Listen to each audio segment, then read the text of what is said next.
That's your money saying it's time for a McDonald's run. Because with new McValue at McDonald's, you get more than you expect. Like buy a 6-piece McNuggets and add a McChicken for just $1. Your money says let's go. Get more than you expect with new McValue. Prices and participation may vary. Valid for item of equal or lesser value.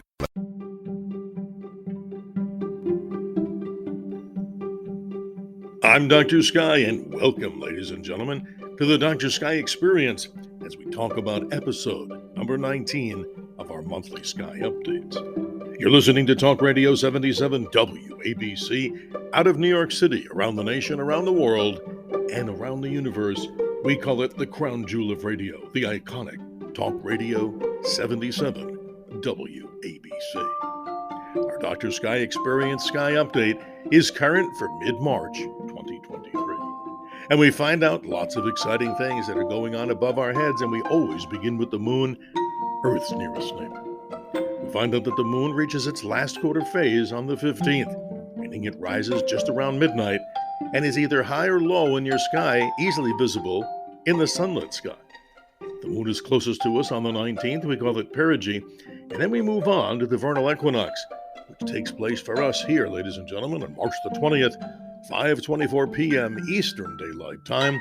And as we move into much of the nation, as we switch to daylight saving time, just know that things are happening and changing rapidly.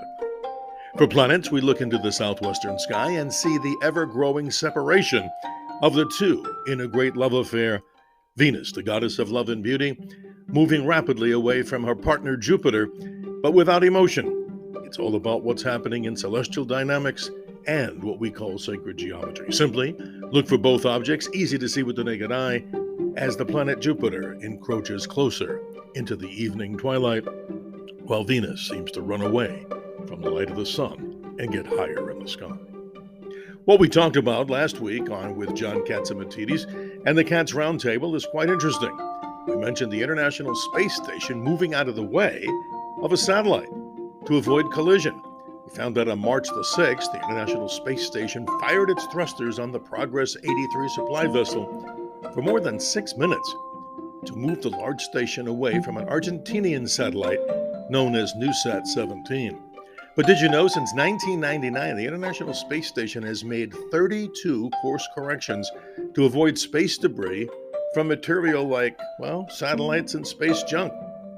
Crew 5, the Dragon Crew 5, will depart the station soon to make way and room for the next Crew Dragon 6 and more supply craft coming to the International Space Station. But we also talked about the mystery of the week. How about this conundrum? How is the world's oceans and lake waters older than the sun? Well, scientists tell us that all the water on the Earth is older than the sun. Some 70.8% of all water is, of course, in the oceans. That's 97% of all the Earth's water. And we as humans are made up of 55 to 60% water. But where did it all come from? Asteroids and comets are thought to have seeded the original planetary objects in our solar system, particularly the Earth. But a new theory states that water formed in galactic clouds, which formed far away from the Earth. And in this area we call the interstellar medium. Recent evidence proves this as another young star is seen in the same situation, an outer ring of material that is rich in molecular water. Amazing stuff.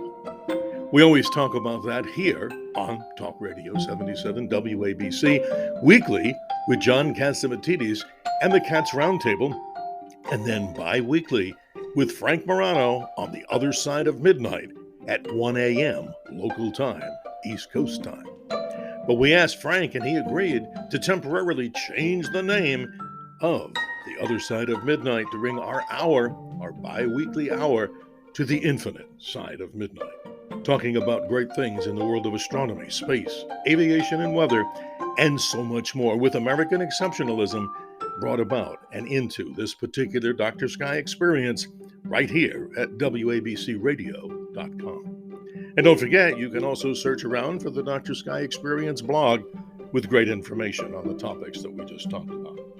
And hey, to all of our friends that are out west, don't forget, two great places that support the Dr. Sky Experience in spirit are Raphael's Pizza, 2 locations in Phoenix, one in Phoenix and one in Glendale, and our favorite Chinese restaurant that you out there tell us you like, for those of you visiting the great city of Gilbert, Arizona, Check out Yao's Chinese restaurant and so much more. Join me, Dr. Sky, for our bi-monthly events at the beautiful The Wild Resort and Spa in West Sedona. And you can go to thewildresort.com to learn so much more about what this amazing location has to offer in the high deserts of Arizona.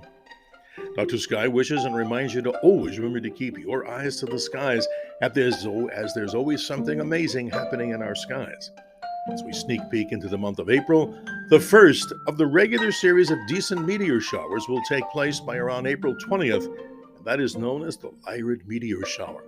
And for this particular year, conditions should be rather good because the moon and moonlight should not interfere. If you have any questions or comments for me, Dr. Sky, yes, my email is simply drsky, that's DRSKY show @gmail.com. Once again, always remember to keep your eyes to the skies, as simply, I'm your navigator on the highway to the heavens as we talk about these great realms. Yes, ladies and gentlemen, clear skies and health and happiness as we move deeper into the year 2023.